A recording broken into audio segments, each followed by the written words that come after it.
Alright, hi guys, we are going to pick up where we left off last video, and we are going to finish the other half of section 1.1. So last time you guys were here, we talked about domain and range, x and y intercepts. We're still talking about key features of functions. So now we're going to talk about what it means for a graph to be positive or negative. So it says for what intervals, and remember intervals are always from left to right. If you ever see intervals in math, that's always going to be on the horizontal number line, like that. We want to know where is it positive or negative. So I'm going to go ahead and graph this line, and then we'll take a look. So today I'm going to show you guys Desmos. I'm pretty sure I've already talked about Calculate 84. Calculate 84. That's the app that you can download. It makes your phone look like our graphing calculator. Today I'm going to use Desmos. It also has an app you can download. I think Desmos is the best thing to use if you're using a computer. Also, your Chromebooks do have the calculator pushed out to them as well. So our thing is 2x plus 10. So 2x plus 10. This is our line. So what it means to be positive or negative, I like to describe as like the Titanic iceberg. So let me go ahead and pull my notes back up. So you've heard the story of the Titanic, hopefully. You had this big iceberg. And the reason that the ship didn't think it was that big a deal was because there was only a little bit of the iceberg above the water, but all of the water was below. I like to talk about this iceberg when we talk about positive and negative, because if we pretend that the ocean is a graph, whatever is above the water is positive. Whatever part is below is negative, okay? So think of the x-axis as the water, and anything above the water is positive. Anything below the water is negative, just like the iceberg in the Titanic. The little piece that was on top was positive, but then there was all this negative iceberg underneath the surface. So I'm going to sketch a little graph of the 2x plus 10. So it looked something like this. Oops, I'm still on eraser. We had a graph. We have the point 10 up here, and then our graph went something like this. So the x-axis, again, that's our surface of the water. Anything above the surface is positive. Anything below the surface is negative. So I'm going to highlight the part of the graph that's above the x-axis. So all of the graph that's above the x-axis, that part of the graph is positive. Now I'm going to highlight all of the parts of the graph that are below the x-axis. All those parts are where the graph is negative. You guys are very good at identifying what half of the graph is above water, aka positive, what part of the graph is underwater, aka underneath the x-axis and negative, but sometimes we struggle to say what that interval is. So remember, intervals are always horizontal. Intervals are always these numbers here, from 0 to 1, or to 2, to 3, to 4, -1, -2, -3, -4, -5. We want to know what these numbers are because our horizontal lines are how we form boundaries, okay? We talked about this when we talked about domain, right? If I said that something is from +5 to -1, that means I would be looking at the group between -1 and -5, right? That's what a horizontal boundary explains. So I want to know the interval that the graph is positive. So I want to know at which one of these purple tick marks does the graph switch from being negative underneath the x-axis, underwater, so to speak, and when it crosses out of the water and becomes positive. What is that exact moment that happens? I'm going to say it's happening right here. Right there at my orange line is the difference between the graph being above the x-axis and below the x-axis. And remember, my arrow lets me know that it's going on forever. So this arrow is just going to keep going up, up, up, up, up. It's never going to go back underneath the x-axis. So I want to know from where until where is this graph going to be positive. And so this point right here is negative 1, 2, 3, 4, 5. So the interval I'm going to say is negative 5 to infinity.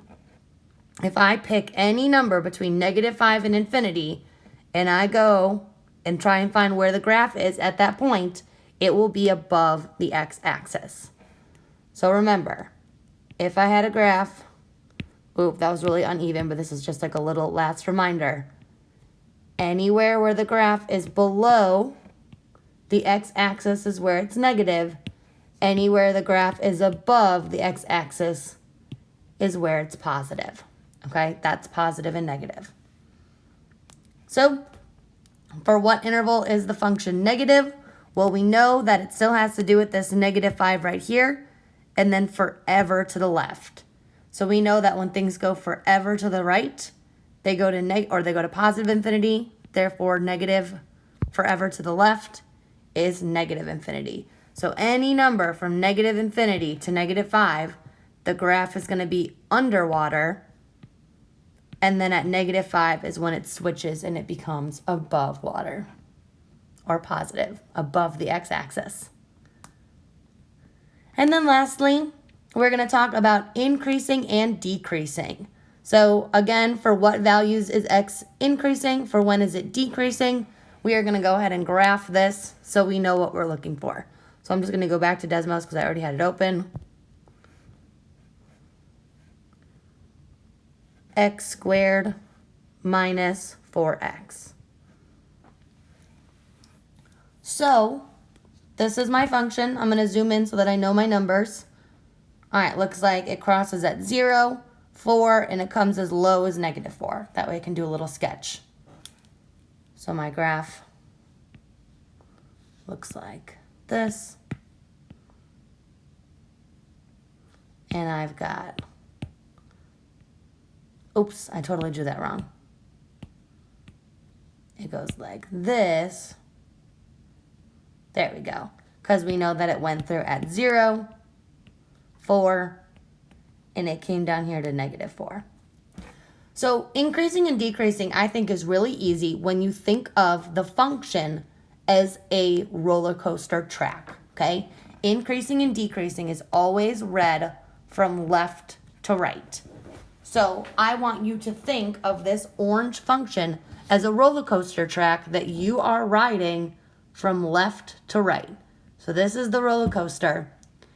Increasing and decreasing is easy to think about. If you were on a roller coaster, anytime you're going down on the roller coaster, you're decreasing.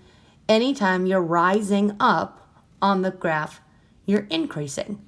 So I want to know, if this was the track that I was on, where is the graph decreasing? Where is the roller coaster going down? And then where is the graph increasing? When does the roller coaster start going back up? So that means that if I was on a roller coaster, this would be like down, down, down, down, down, and then there would be a moment where we switch, and then we start going up, up, up, up, up again. So I need to go back to my graph because I need to know specifically what that moment is. So I'm going to open my graph. So I want to know this point right here. And I can see that that point is at 2, negative 4. I could have also put my finger on that point and then traced it back up to the x-axis to see that it's at 2. So that means that if I'm going to draw like the halfway line, like I'm going to draw a line for where the graph stops decreasing and starts increasing, it's going to go right through positive 2. So if I want to talk about an interval, remember, intervals are only horizontal numbers. They are never, ever, ever vertical numbers.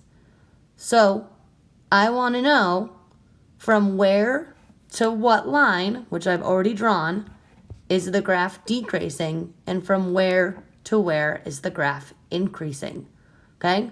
Remember, sometimes your heart, you're going to look at a problem and you're going to want to talk about this vertical number. You're going to stop yourself because intervals will never involve that vertical number unless you're doing range. And then also, a way that you can test yourself is drawing a line through that number. If I drew a line through -4, does that section off my graph in any way? Does that even touch the roller coaster? No. So that's what you're doing. You're trying to divide the graph into sections where the graph is going down, into sections where the graph is going up. So if you feel tempted to use a number that's on the vertical axis, think about what would happen if you drew a line through it. Would that actually help? Would that divide anything into the groups that we're looking for? So I want to know from what x value to what x value is the graph decreasing. I want to know all of this area over here where the graph is decreasing. What would that interval be? That was a really dark highlighter. I'm going to do a lighter one. Yeah, that one's nicer. So all of this area over here is where the graph is decreasing. And where to where does that happen? I'm going to say decreasing from -infinity, because this arrow means it's going to go out forever and ever and ever, to +2. Because +2 is where I get to draw that line, that boundary line that says, okay, when x equals 2, that's when the graph or the roller coaster track switches and starts going up again. And then my graph is increasing. The good news is that the decreasing and the increase have to hand off to one another. If it's not decreasing, it's increasing. And so if it's going to pass off from decreasing, then this is going to start at 2. And then I want to know where else the graph is increasing. If it starts increasing at 2 and it keeps going forever, because that's what this arrow means, then from 2 to where is my graph increasing? Should have said infinity. And so B, I'm going to graph by hand just to save us time. You guys have seen me use Desmos twice. So this graph, I've got 1, 2, 3. This graph is going to look something like this. So if I wanted to know where this graph is decreasing, I'm going to think of my line as a roller coaster. Okay, so this is my little roller coaster cart. I want to know if I'm following this track when the graph is increasing or decreasing, etc.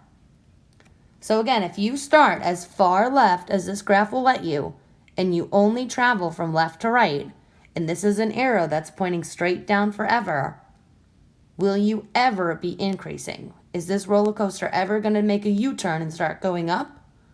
Or is this just the world's scariest roller coaster? I think that it is, and so we're going to say increasing never. And we're going to say that it's decreasing from where? The whole graph is decreasing the whole time. So from where to where? What's my leftmost boundary? If this graph goes out forever, what's the farthest left that I can go? And if this is going to keep going down forever, what's the farthest right that I can go? You should say that it's decreasing the whole time. Remember, anytime you see -infinity to infinity, that means all real numbers. That means every number in the world, this graph is decreasing. All right, so that's all we got for today. Go ahead and try your target on Canvas. Let me know if you have any questions, comments, concerns. Text me, email me, Canvas message me. You know the drill. Love you guys.